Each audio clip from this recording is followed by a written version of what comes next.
being myself, accepting myself. If no one calling me beautiful, I said it myself. Yeah, cause it is time that we should face this. Doesn't matter if a man is born to two races. Equal rap, both races to the fullest. Haters saying otherwise, they evidently clueless. I'm biracial and I'm proud.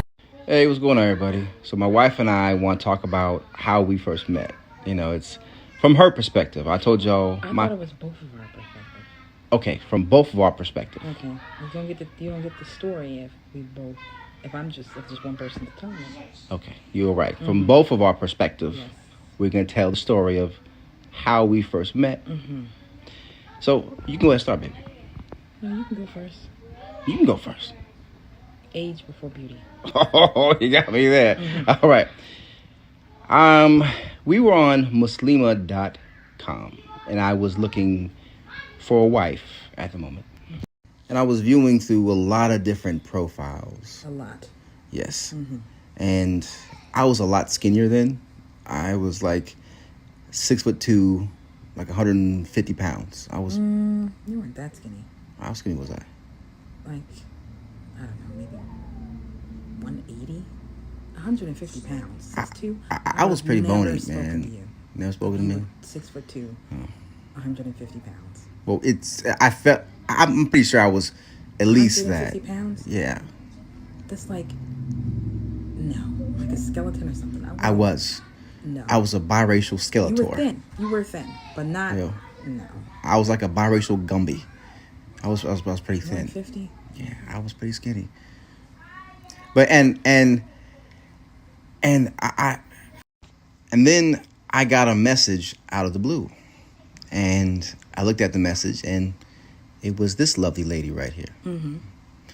And we started talking for a little while, and she, first thing she said was she talked to a lot of the different people, and they didn't want her to go to school. They wanted her to be a stay-at-home wife. Mm-hmm. Which wasn't going to happen. Yeah, she is way too headstrong for that. Mm-hmm.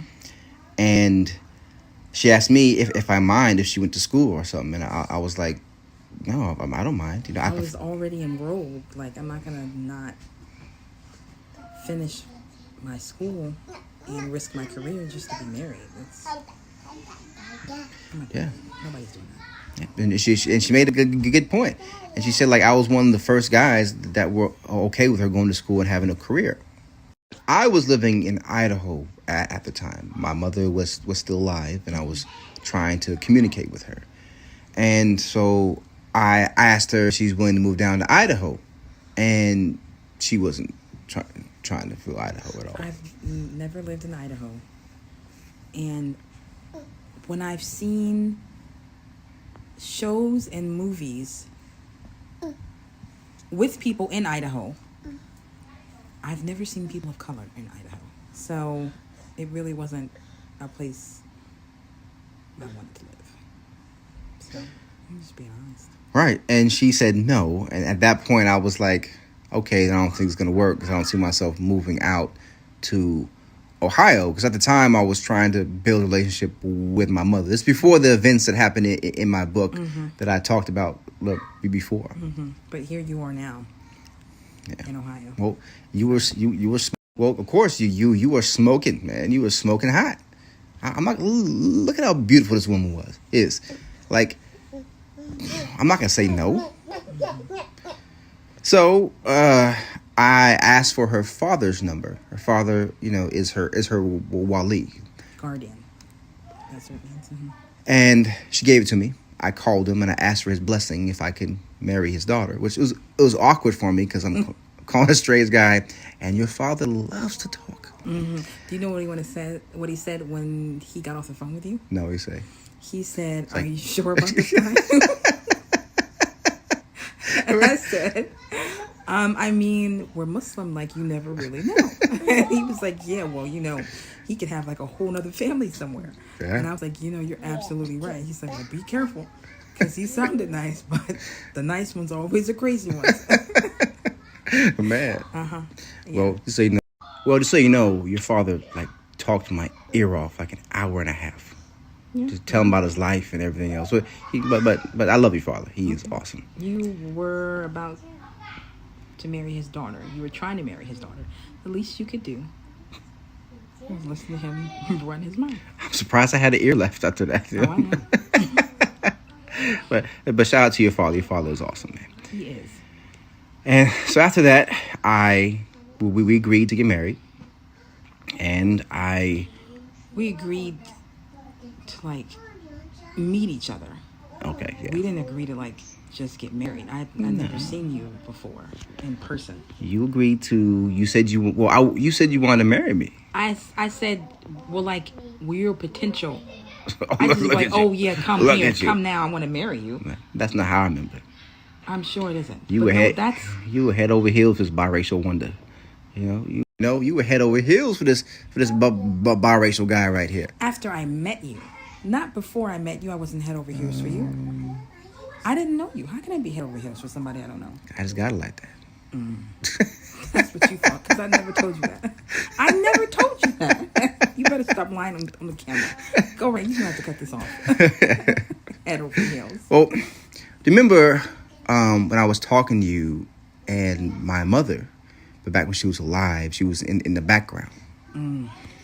And, I was talking to you and I said, I think we're a good match. I think we should get married. And what'd you say? Is this still going? Yeah. Oh, I said that you don't know me. Like I didn't know you. I could be a prostitute. And all my crazy mother heard was prostitute because, I mean, that's not really crazy because that's all she heard from the conversation. I wouldn't necessarily say she was crazy, but that's what happens when people listen in on a conversation that they're not involved in.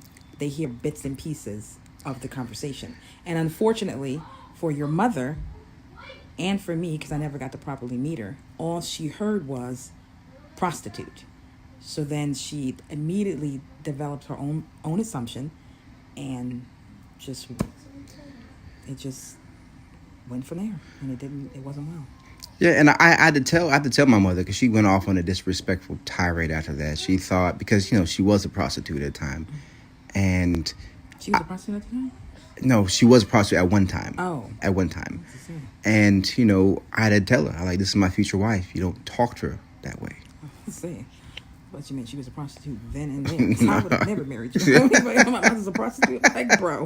Nah, she was. She used to be, and that's why she took it the way she did, but doesn't excuse how she treated you. I mean, I'm the type of person. If I don't know you, it doesn't bother me. Facts. If I've known you and I've developed a relationship with you, and it's more likely to hurt when you've done something to me. But if I don't know you, I don't care. Thanks.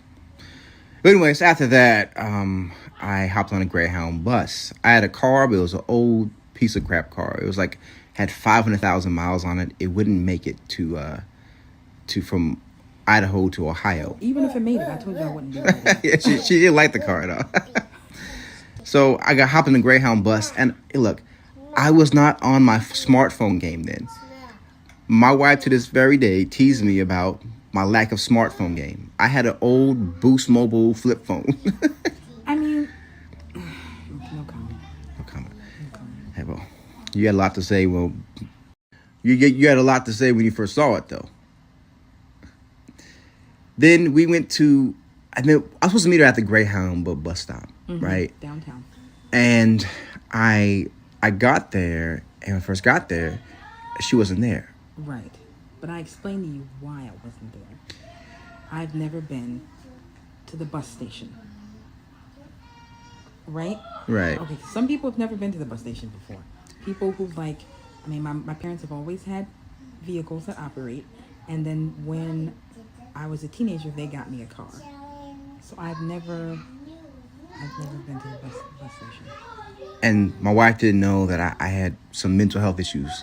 I had PTSD and depression, and my anxiety was kicking in. I'm like, she stood me up. Right, and I'm like, it's downtown. Every other street is one way.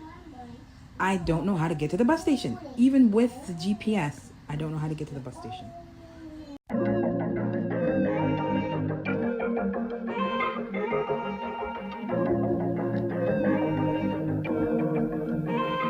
I have so many unanswered questions.